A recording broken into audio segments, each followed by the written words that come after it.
কৃষ্ণ, তোমার রথ বাইরে সজ্জিত, কোথাও যাচ্ছ বুঝি? হ্যাঁ, আসলে ভাবছিলাম আমার সেই অতিথিকে স্বাগত জানাবো, কিন্তু যে ঘোষণা তুমি করেছো তাতে উনি আমার আগে তোমাদের সাথে দেখা করবেন। আমি থেকেও বা কি করব? তোমার অতিথির আমার ঘোষণার সাথে কি সম্পর্ক বলো তো? হ্যাঁ, কানাই তোমার অতিথি এখানে দ্বারকাতে আসছে আর তুমি দ্বারকা থেকে বাইরে যাচ্ছ। কানাই রাধা যে ঘোষণাটা করেছে তা শুধুমাত্র রাধার ঘোষণা নয়, সেটা সমগ্র দ্বারকা আপন করে নিয়েছে, মেনে নিয়েছে সেটাকে। এবার কিভাবে বোঝাই, কি দিয়ে বোঝাই আমি আপনাকে? সে যাই হোক না কেন, এসব আপনাদের নিজেদের ব্যাপার। আপনারাই দেখে নিন কি করবেন। আমাকে এমনিও কোথাও যেতে হবে। কিন্তু তুমি যাবেটা কোথায়? সেটা বলেও বা কি লাভ? কিন্তু যে অতিথি আসতে চলেছেন তাকে ভালো করে দেখাশোনা করবেন। যদি ওনার ক্রোধ হয়ে যায় তাহলে ওনাকে শান্ত করা আমার পক্ষে সম্ভব নয়। এটা কি বলছো তুমি কানাই? এরকম কে আছেন তোমার বিশেষ অতিথি? বিশিষ্ট অতিথি আছেন যার জন্য তুমি এমন ভীত হয়ে আছো? দেখো, তোমার যদি যাবার থাকে সে তুমি যাও। তোমার অতিথির আদর আপ্যায়ন আমরা খুব ভালো করেই করে নেব। ওনার রাগ হবার মতো কোনো সুযোগই আমরা দেব না। কি বলো রাধা? একদম। আর এমনিতেও আমার রাগের সাথে সমস্ত জগৎ পরিচিত।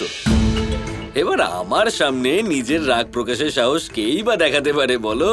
হ্যাঁ, সেটাও ঠিক কথা। তাহলে আপনার ক্রোধের সাথে তো আমিও খুব ভালো করে পরিচিত। হ্যাঁ, আপনার সবসময় মনে হয় আমি আপনাকে সবকিছু করতে বাধা দিচ্ছি, তাই না? নিশ্চয়ই। আর তা অনুচিত বলেও মনে হয়। অবশ্যই অনুচিত, কিন্তু তাহলে পাল্টে দিয়ে কি? আজ আমি আপনাকে কোনো কিছুতেই বাধা দেব না। যতই ক্রুদ্ধ হওয়ার হয়ে যান আপনি, আমি কিছুতেই আপনাকে বাধা দেব না। তার মানে আসন্ন অতিথি খুব বেশি শক্তিশালী।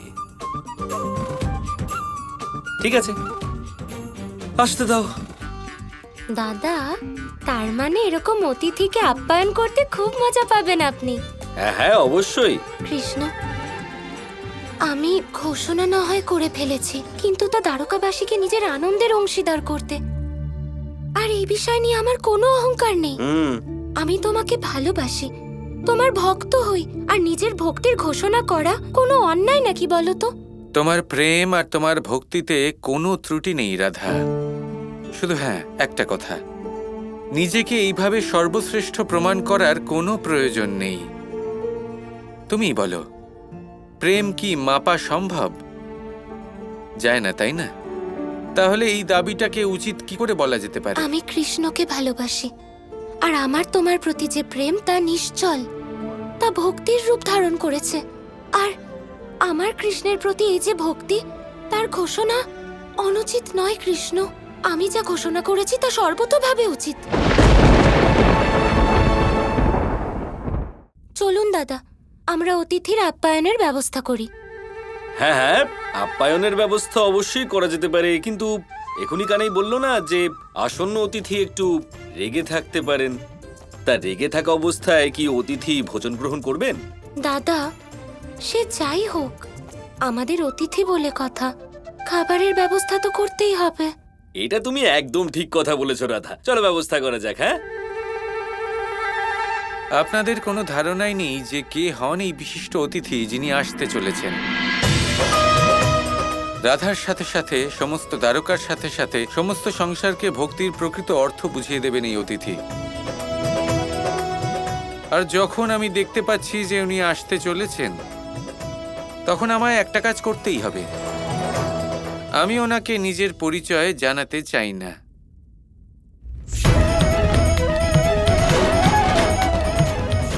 কেন জানি না মনে হচ্ছে আমি পথভ্রষ্ট হয়েছি। দ্বারকা নগরীর তো কোথাও কোনো চিহ্ন দেখতে পাচ্ছি না। পৃথিবীতে নেমে কারুর কাছ থেকে পথটা জেনে নেওয়া উচিত, কিন্তু কাকে জিজ্ঞাসা করি? কোথাও তো কাউকে দেখতেও পাচ্ছি না।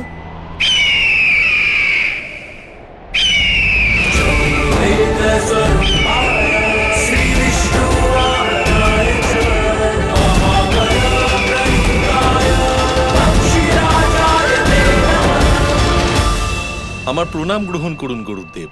আমার আপনার সাহায্যের খুব প্রয়োজন। কে হও তুমি? আমি তোমাকে চিনি না বানর। আমি হলাম হনুমান, শ্রীরামের ভক্ত হনুমান। আমি দ্বারকা নগরীর দিকে যাচ্ছিলাম, কিন্তু আমার মনে হচ্ছে যেন আমি আমার পথ হারিয়ে ফেলেছি। কি বললে? দ্বারকা যেতে চাও তুমি? আমার প্রভুর নিবাসস্থল হলো দ্বারকা। আপনার প্রভু? অতি উত্তম। তার মানে ওটা তো আপনারও নগর। আপনি নিশ্চয়ই জানবেন সেই নগর কোথায়। তাহলে আপনি নিশ্চয়ই আমাকে সাহায্য করতে পারবেন। না থাক বানর, দ্বারকা নগরী এখান থেকে অনেক দূরে। তোমার ওখানে পৌঁছাতে অনেক অনেক সময় লেগে যাবে। আপনি সেই চিন্তা করবেন না দেব। আমি সহস্র যোজন দূরত্ব কিছুক্ষণের মধ্যে পার করতে পারি।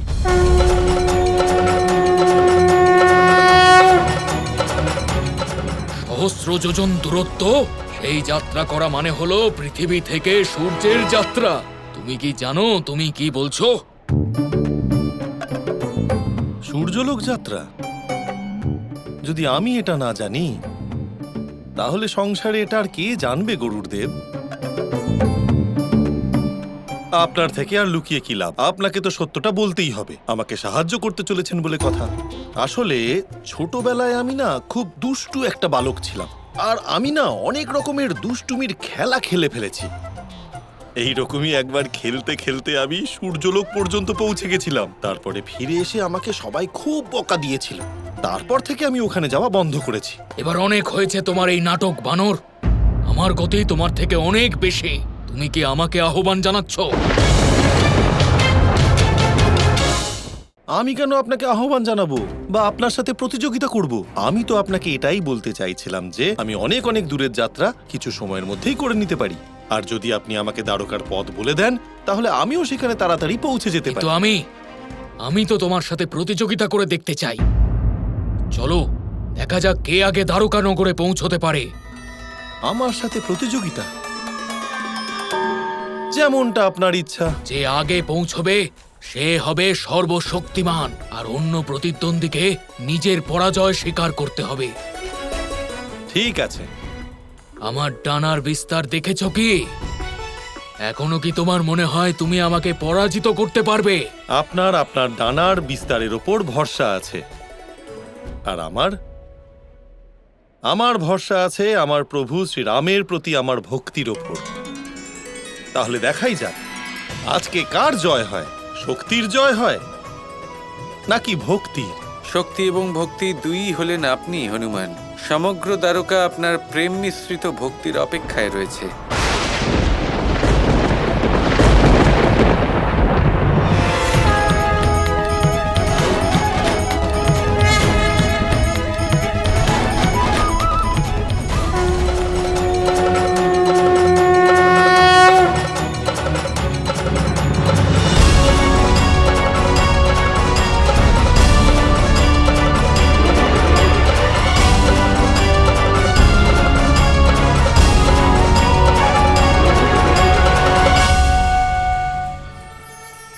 সাফল্য এবং অসফলতা।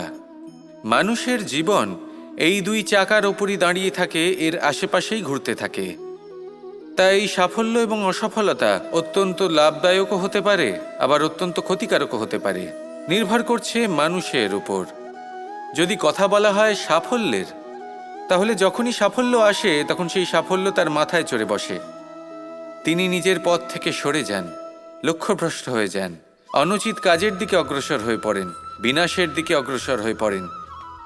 কিন্তু সেই সাফল্য যদি মাথায় চড়তে না দিয়ে মনের মাঝে বাস করে, তাহলে সে নিজের সাফল্য অনুভব করতে পারবে, নিজের কর্তব্য অনুভব করতে পারবে, ভাববে যে কিভাবে এই সাফল্য দ্বারা সমাজের কিছু মঙ্গল করা যেতে পারে, আর সেই সাফল্যই তার জন্য বরদান হয়ে যাবে।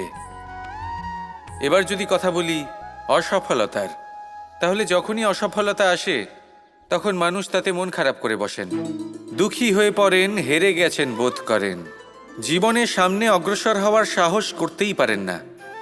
তার কি করা উচিত? তার মন থেকে না ভেবে মস্তিষ্কের দৃষ্টিভঙ্গি দিয়ে ভেবে দেখা উচিত যে আমি এমন কি করলাম যাতে আমি অসফল হলাম। নিজেকে শুধরে নেওয়া উচিত। তখন এই অসফলতা মানুষের কাছে আশীর্বাদ প্রমাণিত হবে, আর পরের বার তিনি অবশ্যই সফলতা লাভ করবেন।